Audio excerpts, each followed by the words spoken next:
Sir, क्या हुआ? आप छुपने को क्यों कह रहे हो? कुछ है क्या आसपास? आर्यन ने धीमे से पूछा। रेलिंग के पीछे छुपे वेदा जवाब देते हुए कहते हैं, हाँ, इस घर के मेन गेट के बाहर एक औरत खड़ी है, सफ़ेद साड़ी में।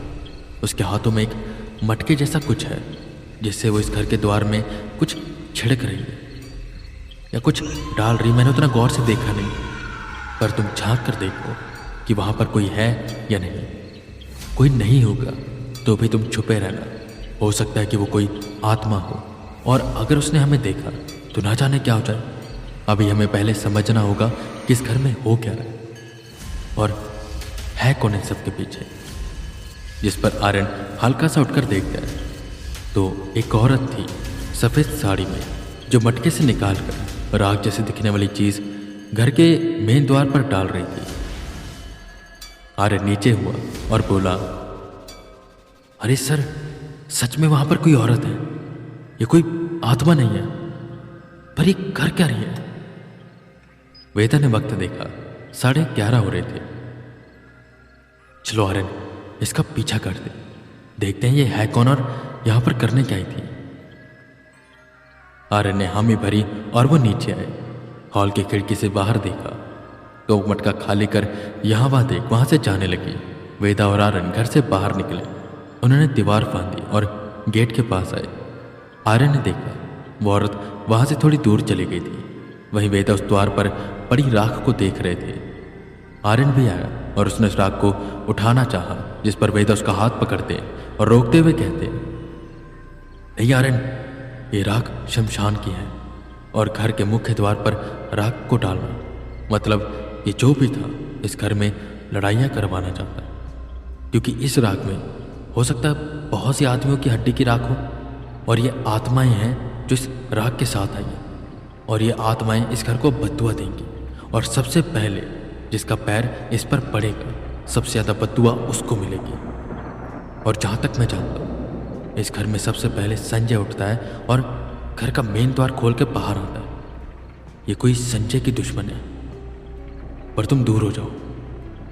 ये सुन आर्यन पीछे हुआ और बोला, सर, अब क्या करें? एक काम करते हैं, पहले उस औरत का पीछा करते हैं, देखते हैं है कौन। वेदा ने उसे रोका और कहा, नहीं आर्यन, जाने दो उसे, पहले मैं इस राख का कुछ करना होगा। एक काम करो, दीवार फांद कर ही अंदर जाओ और मेरा बैग लेकर आओ। 12 बजने में वक्त है अभी, जल्दी करो। इतना सुन आर्यन अंदर गया। वेदा खड़े होकर बस यहाँ वहाँ टहल रहे थे और सोच रहे थे यहाँ पर हो क्या रहा है कि तभी वेदा को लगा कि कोई छत से उन्हें देख रहा है।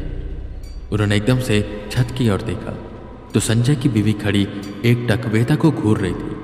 वेदा जानते थे कि यह संजय की वाइफ नहीं, शायद कोई आत्मा है, वही आत्मा जो घर के अलग अलग सदस्यों का भेष बदलकर वेदा पर नजर बनाए हुए। पर हैरान करने वाली बात यह थी कि ये वेदा को और आर्यन को कुछ कह नहीं रही थी, बस उन पर नजर बनाए हुए थी। थोड़ी देर बाद आर्यन दीवार फांद कर बाहर आया। वेदा ने देखा उस वक्त तक वो आत्मा छत से चली गई थी।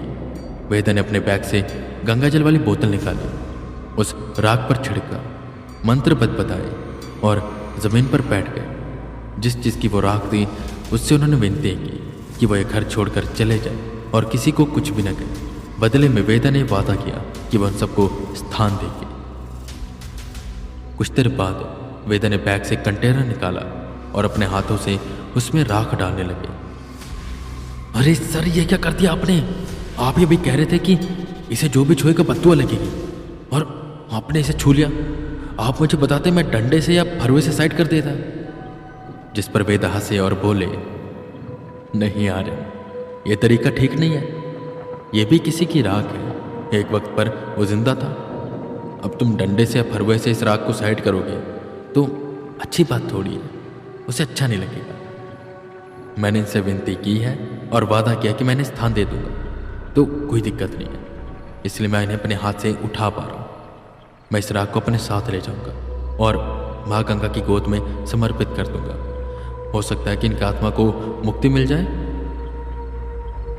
वेदा की ये बात आर्यन के दिमाग में अच्छे से घुस गई। खैर, ये सब काम निपटा।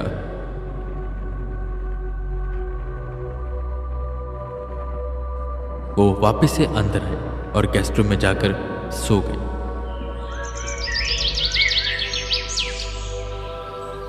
अगले दिन की सुबह हुई। जहां सभी आराम से सो रहे थे, वहीं अचानक सबको 4:30 बजे पानी गिरने की आवाज सुनाई दी।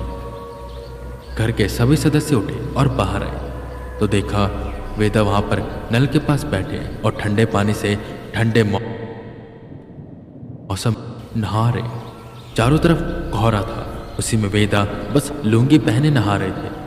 वो उठे, मंत्र बोलते बोलते अंदर गए, गंगा जल लिया उसी घर के मंदिर से और पूरे घर में छिड़काव करने लगे। उन्होंने धूप जलाई और घर के एक एक कोने में धूप की और धूप सबसे पहले पितर को दिखाई, जिस पर संजय हैरान हुआ और बोला, अरे वेदा जी, भगवानों को धूप दिखाने की जगह आप पिताजी को दिखा रहे।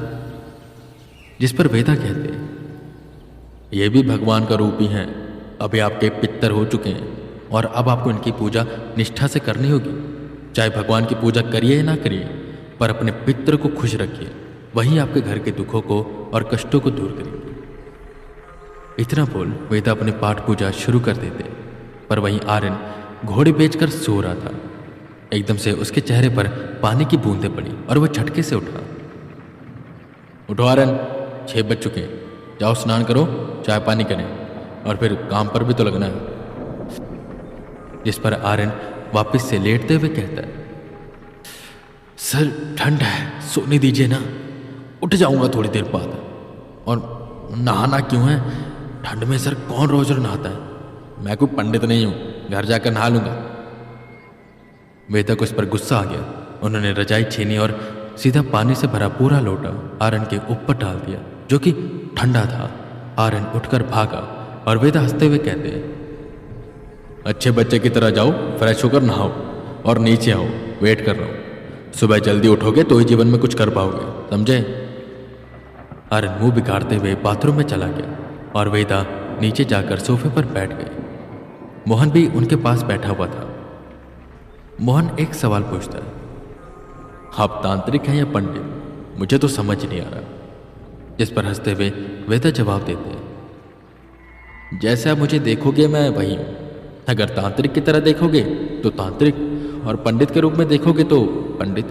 पर हाँ, सबसे पहले इंसान हूं, जो रोज भगवान का धन्यवाद करता है यह सुंदर जीवन देने के लिए और इस काबिल रखने के लिए कि मैं उनकी पूजा कर सकूं। मोहन काफी इंप्रेस हुआ, पर वहीं वेदा मोहन से कुछ खास इंप्रेस नहीं थे। उन्हें मोहन ठीक नहीं लग रहा था।